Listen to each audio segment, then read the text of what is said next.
Hey Bookaholics, and welcome back to another video. Today I am bringing you my January TBR. We're starting out the year strong. We're starting out the year where I am not going to be doing immensely large TBRs. Something that I have decided this year is that I am not going to, at the beginning of the month, make a massive stack of books and just read through them. I am going to read as I go. So we are bringing back the spinner wheel, but the spinner wheel has had a makeover. I've done a video where I am going to be doing a full tour of the spinner wheel and how it works. So that's either up or upcoming very soon. Basically, do not have as much control over my TBR to make TBR videos. So my TBR videos henceforth are going to basically just be ones that I am able to plan in some way, shape or form, be it buddy reads or book clubs or whatever. And this month we're going to do my first spin here. I won't normally be able to do this because the vlogs kind of bleed into each other a lot of the time, but I'm going to start out the year with a spin. Before we get to that, we are going to talk about the buddy reads and the book club picks. First of all, I am hoping to be doing a buddy read over on my Discord where we're going to be reading Hemlock and Silver by T. Kingfisher. This year is horror year. For those of you who missed it, this year, instead of me reading through romance books, I'm going to be reading through horror books.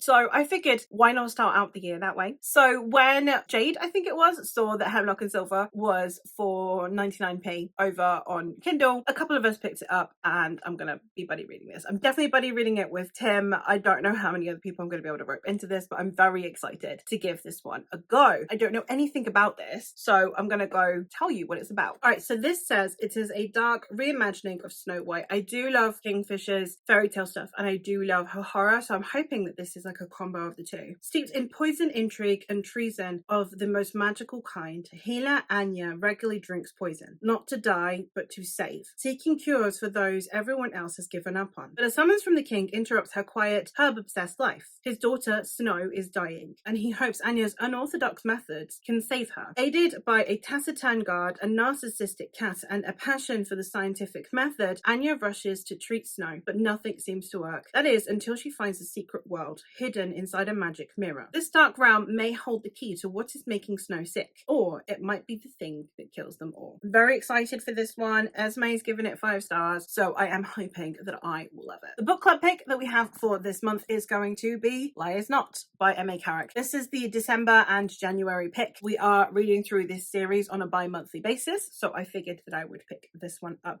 in January so that I would have December to complete all of the other vlogs and finish up books that I'd been wanting to read throughout the year or whatever. And since I had no major plans for January because the wheel's going to decide that for me, I chucked this on there. I am very excited for this one. This is the second book in the Rock and Rose series. I gave the first book 5 stars back in November. This is a Venetian-inspired epic fantasy in which we are following Ren, who is a con artist, and she is pretending to be related to this once prodigious family in this city so that she can claim kinship and then she can con them. However, this family is actually in decline and are therefore very suspicious of outsiders, and we are following her as she kind of weasels her way into the family and eventually also helps with their fortunes. In this city, we also have a masked vigilante known as the Rook. He's a bit of a Robin Hood. He's trying to stop the corruption from the upper classes, but also mitigate some of the gang violence that is happening in the lower classes. So yeah, I'm very excited to continue on with this series. They're lovely chunky books and I'm just dying to get to it. I do have the gloss finish on this one, which is very annoying because I have the matte finish on the first one. But you know, you win some, you lose some, and at least I'm hoping this will be a 5-star read. That does leave me with only one thing left to do, which is to spin my wheel. As I said,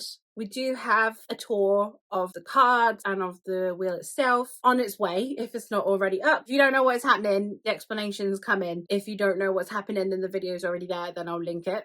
Either or. I'm very excited to see what I land on for my very first spin with the new wheel. So let's see what we land on. Pumpkin. All right, we've got a prompt. So this would just be one book to read. And we've got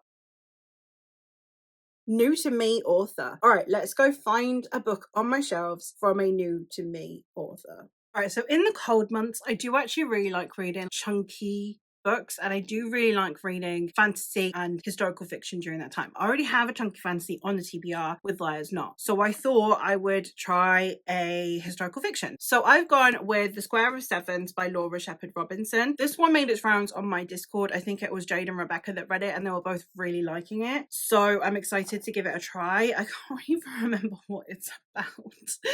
So we're going to have a quick look. But this one is, I believe, either late medieval or early modern. Yeah, I don't really know what else there is about it. So let's have a look. Red, the daughter of a fortune teller, makes a living with her father on the roads of Cornwall, predicting fortunes using an ancient method known as the Square of Sevens. But when her father dies suddenly and she becomes the ward of a gentleman scholar, Red is thrust into the Georgian splendor of Bath. Oh, Georgian era. See, the vibe of this was definitely giving late Tudor, early Stuart vibe. Going into the Hanoverians, I love the Hanoverians. Side tangent, let's continue. Her fortune telling proves a delight to high society, but Red cannot ignore the questions that gnaw at her soul. Who was her mother? How did she die? And who are the mysterious enemies her father was always terrified would find them? The pursuit of these mysteries takes Red across the country, from the ribaldry of London's Bartholomew Fair to the grand houses of two of the most powerful families in England. While her quest promises great reward, it also leads her into grave danger. Oh, a historical fiction that is Georgian, that isn't like a Regency romance? Yes,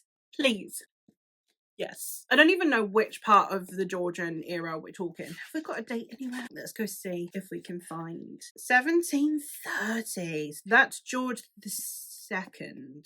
I am very excited for this. We also open with a Don Quixote quote. My worlds, they're coming together. I am very excited for this. So yeah, that would be my TBR. At the moment, we have 2 books plus Hemlock and Silver, which I'm reading digitally. I'm very excited for these. Also, different genres. Yes, go girl. Actually make that blend keep working. Don't revert back to only reading fantasy because it's winter. We've got a horror-ish. We've got an epic fantasy, and we've got a historical fiction. I think I'm gonna have a really good time. Can it be January already? It's not January when I'm filming this. Can it please be January already? I am very excited. So hopefully I will enjoy these and that you will stick around to see my thoughts on these. I still haven't figured out what I'm going to be doing with my book club picks, if I'm going to do a live stream at the end of the series, if I would rather just stick to it for Discord so that there's less responsibility around it. I definitely am not, I think, going to be continue doing my spoiler vlogs. They take a lot out of me. It means that then I comment less on the Discord because I feel like I've already said it in the vlog. So I don't think I'm going to be continuing doing those. But tell me what you would like from me with these, because a live stream where it's just me talking to myself because there's no one on the live stream and no one in the chat also doesn't sound very appealing. So I don't know what I'm going to do with these. Let me know if you have any thoughts down below. But yeah, I think I'm in for an absolutely splendid month. I'm very excited. If this isn't 5 stars, I'm going to cry. Same can be said about this one. Also, same can be said about Hemlock and Silver, actually. These are all 5-star predictions. Pray for me. But that is all from me for today. So thank you ever so much for watching, and I'll hopefully catch you in another one soon. Let me know if you've read any of these and your thoughts on them. Let me know what you are planning on starting out the year with. I don't know which of the 3 I will literally have as my first book of the year, but I am excited nonetheless. So thank you ever so much for watching, and I'll see you in the next one.